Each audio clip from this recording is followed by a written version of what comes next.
बिस्मिल्लाहिर्रहमानिर्रहीम अस्सलाम वालेकुम व तुइज़्ज़ु मन तशा व तुज़िल्लु मन तशा।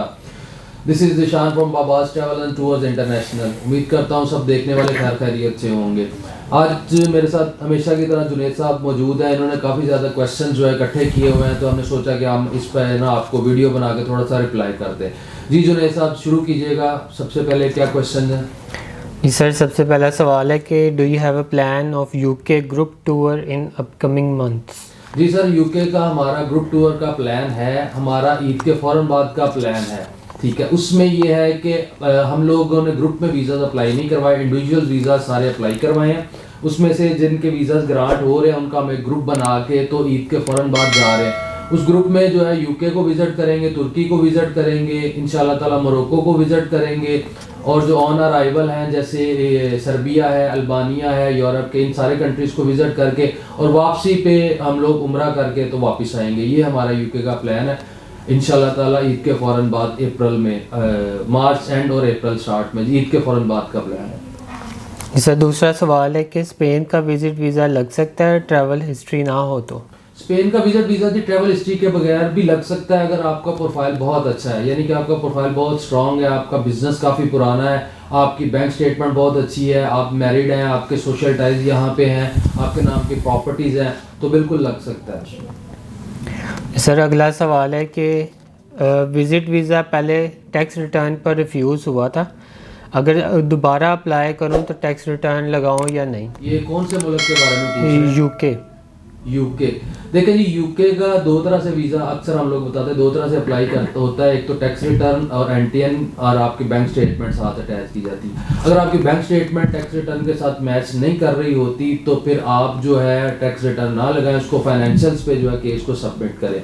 अगर ये टैक्स रिटर्न लगा के वीज़ा रिफ्यूज़ हुआ था, आपका कौन सी डेट में हुआ था ये हमें बताइए। अगर जो है पिछले फिक्सल ईयर में था तो फिर अप्लाई हो जाएगा। अभी अगर रिसेंटली हुआ तो फिर अभी वो रीअप्लाई ना कीजिएगा, क्योंकि अगर आप रीअप्लाई करेंगे तो सेम वही रिफ्यूज़ल उठा के वो उसको लगा देंगे, क्योंकि आपने गवर्नमेंट डिक्लेयर डॉक्यूमेंट दिया हुआ है जो कि टैक्स रिटर्न है। उसमें आपने सारी इनकम जो अपनी डिक्लेयर की होगी जो कि आपकी बैंक स्टेटमेंट के साथ मैच नहीं कर रही होगी, जिस वजह से आपका वीज़ा रिफ्यूज़ हुआ है। ठीक है सर, अगला सवाल है कि क्या विज़िट वीज़ा का इंटरव्यू होता है और इंटरव्यू में क्या सवालात हो सकते हैं? देखिए, बहुत से कंट्रीज़ हैं जो इंटरव्यू लेते हैं, बहुत से कंट्रीज़ हैं जो इंटरव्यू नहीं लेते। सवालात क्या होते हैं? सवालात ये होते हैं कि जो आपने अपनी एप्लीकेशन वीज़ा एप्लीकेशन में प्रेजेंट किया हुआ है वही आपसे बातें पूछी जाती है। यानी कि अगर आप जॉब कर रहे हैं तो कौन सी कंपनी में जॉब कर रहे हैं, आपकी इनकम क्या है, कब से जॉब कर रहे हैं। सेम इसी तरह अगर आप बिजनेस कर रहे हैं तो कब से बिजनेस कर रहे हैं, और आपकी मंथली इनकम क्या है, आप मैरिड हैं, अनमैरिड हैं, आपकी ट्रैवल हिस्ट्री क्या है, आपने कहाँ कहाँ विजिट किया हुआ है, आपकी रिफ्यूज़ल क्या है। जो आपने अपनी डिटेल एप्लीकेशन में दी होती है वो ही आपसे जो है ना क्वेश्चन में किए जाते हैं। उससे अलावा कोई क्वेश्चन नहीं किया जाता, या ये पूछा जाता है कि आप जिस कंट्री के लिए अप्लाई कर रहे हैं उस कंट्री में आपके जाने का मकसद क्या है। ठीक है, और इसके साथ साथ ये कौन कौन से कंट्रीज इंटरव्यूज लेते हैं, जैसे कि यूएस लेता है इंटरव्यू लेता है, जापान कभी कभी इंटरव्यू ले लेता है, उसके अलावा जो है आपका ये जर्मनी इंटरव्यू लेता है। ठीक है, बहुत से कंट्रीज ऐसे हैं जो इंटरव्यू लेते हैं, बहुत से पहले फ्रांस इंटरव्यू लेता था, अब वो इंटरव्यू नहीं लेता। ठीक है, आगे। जी सर, अगला सवाल है कि कैन प्लस वीज़ा के बारे में बताएं, उसका रिस्पॉन्स टाइम कितने? देखिए जी, पहले तो मैं आपको बता दूं कैन प्लस कैटेगरी होती क्या है। कैन प्लस कैटेगरी ये होती है कि अगर आपके पास यूएस का वैलिड वीज़ा है, आपने उसको ट्रैवल किया हुआ है, आपके पास CNIC है, आपके पास पासपोर्ट है, ये तीन चीज़ें जो हैं आपके पास हैं, तो इन तीन चीज़ों पे आप कैन प्लस कैटेगरी एक कनाडा की है जिसमें आप वीज़ा अप्लाई कर सकते हैं, जिसमें आपको बैंक स्टेटमेंट और बाकी दूसरी चीज़ों की ज़रूरत नहीं होती। इन तीन डॉक्यूमेंट्स के ऊपर आपकी वीज़ा रेशो की सक्सेस रेशो बहुत अच्छी होती है। यानी कि अगर आपके पास यूएस का वैलिड वीज़ा तो आप ये समझें कि मोर देन 90%, 100% कोई चीज़ नहीं होती, मगर मोर देन 90% और 99% जो है ना आपको कनाडा का वीज़ा मिल जाता है। ये कैन प्लस कैटेगरी होती है। और कैन प्लस कैटेगरी के कितने दिन में रिस्पांस आ रहा है, तो रिस्पांस टाइम कनाडा का थोड़ा सा ज़्यादा हुआ है, ये वही है 25 से 45 दिन, इवन के 60 दिन तक भी इसका रिस्पांस आ रहा है। ठीक है सर, अगला सवाल है कि ब्रिटिश पासपोर्ट होल्डर्स अपने पेरेंट्स को पाकिस्तान से विजिट वीज़ा पर कैसे बुलवा सकते हैं? देखिए जी, आप ऐसे बुलवा सकते हैं कि आप पासपोर्ट होल्डर हैं, आप अपने सारे डॉक्यूमेंट जो है यहाँ पे भिजवाएंगे, जिसमें आपके पासपोर्ट होंगे, आपके घर के डॉक्यूमेंट होते हैं, आप जो जॉब कर रहे हैं, आपकी बैंक स्टेटमेंट, ये सारी चीज़ आप अपने पेरेंट्स को इन्विटेशन लेटर भेजेंगे, स्पॉन्सर लेटर भेजेंगे, उस बेस पे आप अपने पेरेंट्स को बुला सकते हैं और आपका वीज़ा, आपके पेरेंट्स का वीज़ा बड़े आसानी से लग सकता है। सर अगला सवाल है कि जॉब वाले का अगर एनटीएन ना हो तो अप्लाई कर सकते हैं?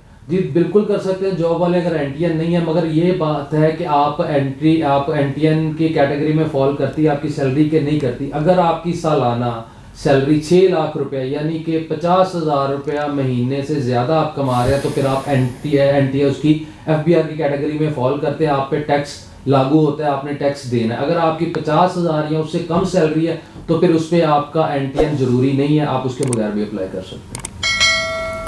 ठीक है सर, अगला सवाल है कि शेंजन वीज़ा कितने ममालिक के लिए वैलिड होता है? देखिए जी, शेंजन जो एक स्टेट है ना, उसमें तकरीबन 27 कंट्रीज आ जाते हैं जिनका आपस में इत्तेहाद है। आप किसी भी कंट्री का वीज़ा आपको मिल जाता है। सपोज कर लेते हैं आपको फ्रांस का वीज़ा मिला या स्पेन का वीज़ा मिला, आप पूरे स्टेट में, शेंजन स्टेट में मूव कर सकते हैं, आप कहीं पे भी जा सकते हैं। आप फ्रांस का वीज़ा मिला है, आप जर्मनी भी ट्रैवल कर सकते हैं, पुर्तगाल ट्रैवल कर सकते हैं, आप इटली ट्रैवल कर सकते हैं, आप ऑस्ट्रिया ट्रैवल कर सकते हैं, स्विट्ज़रलैंड जा सकते हैं, जर्मनी जा सकते हैं। जितने भी आप स्टेट्स हैं, उसके कंट्रीज़ हैं उस स्टेट में, आप वहाँ पे उसको विजिट कर सकते हैं। वो कोई एक कंट्री का वीज़ा नहीं होता, आप पूरे स्टेट को उसको ट्रैवल कर सकते हैं। ठीक है सर, अगला सवाल है कि यूके विजिट वीज़ा रेशो क्या होगी 2024 में? देखिए जी, अभी 2024 तो शुरू हुआ है, ठीक है, वीज़ाज आने शुरू हुए हैं। आज ही हमारे एक क्लाइंट है, उनका वीज़ा ग्रांट हुआ है। इंशाल्लाह ताला अगली वीडियो में मैं आपको उनके डिटेल और सारी चीज़ें, अप्लाई हमने पिछले साल किया था, दिसंबर में उनका अप्लाई हुआ था। आज मेरे कॉल आई है कि उनका वीज़ा जो है वो ग्रांट हो चुका हुआ है। तो अभी तो नया साल शुरू हुआ है, तो नया साल में जैसे ही कोई रिस्पॉन्सेज आने शुरू होंगे तो फिर हम आपको साथ साथ अपडेट करते जाएंगे कि कनाडा की वीज़ा रेशो क्या चल रही है, यूके की क्या चल रही है या ऑस्ट्रेलिया की क्या चल रही है। ठीक है सर, आज के बस यही सवाल है। ठीक हो गया जी। अपना देखने वाले आप सब लोग अपना बहुत ज़्यादा ख्याल रखिएगा। आपके भी कोई क्वेश्चंस हो तो आप हमें कमेंट कर सकते हैं। उसमें ये होता है कि हमें कुछ कमेंट्स इकट्ठे करते हैं और फिर उस पर जवाब देने में, रिप्लाई करने में थोड़ा सा टाइम लग जाता है। अगर आपको वैसे कोई क्वेश्चंस है तो आप हमारी हेल्पलाइन जो कि नीचे आ रही है 031117864114 पे कॉल कर सकते हैं। हमारे ट्रेंड जो है कंसल्टेंट, जो प्रोफेशनल हैं, वो इस पे अवेलेबल होते हैं सुबह 10 बजे से लेके रात 12 बजे तक। ये आपकी सारी रहनुमाई कर सकते हैं। जिस चीज़ की भी आपको कन्फ्यूजन होगी, इन्फॉर्मेशन चाहिए होगी, ये आपको इन्फॉर्मेशन प्रोवाइड कर सकते हैं। काइंडली सिम पे कॉल किया करें, व्हाट्सएप पे कॉल अलाउ नहीं है, व्हाट्सएप की कॉल हम लोग आंसर नहीं करते। आप सिम पे कॉल करेंगे, आपको प्रॉपरली रिस्पॉन्स जो है उस पर मिलेगा। अपना बहुत ज़्यादा ख्याल रखिएगा। Thank you so much. अगली वीडियो तक के लिए अल्लाह हाफिज़।